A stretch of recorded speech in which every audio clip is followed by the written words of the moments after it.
لحبيبة يا فلسطين، يا وين، يا زينة البلدان.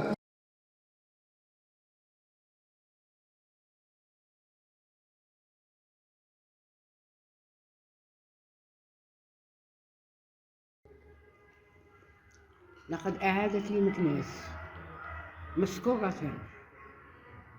بجلسة الأمس أن عروق هذه الأرض لن تموت، وأن الشرايين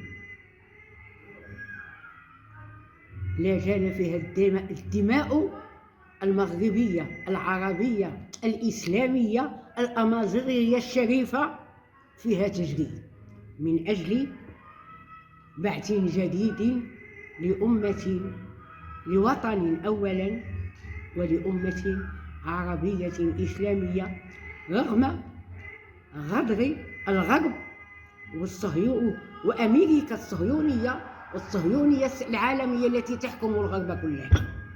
والمقصود بكل هذا هو الإسلام، وبحفظ القرآن ستحفظ هذه الدولة بإذن الله وبفضله وجوده وكرمه، من أجل أن تعيد للإنسانية إنسانيتها، لا إنسانية الدمار والتقتيل والهمجية التي فاتت همجية هتلر.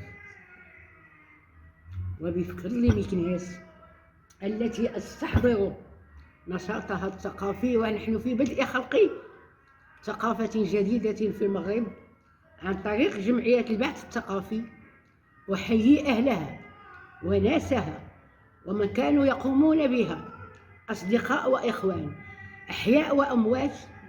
وأؤمل في الجيل الجديد أن يعيدوا لمكناس هذه الصفحات الناصعة بالعلم والمعرفة والرجولة.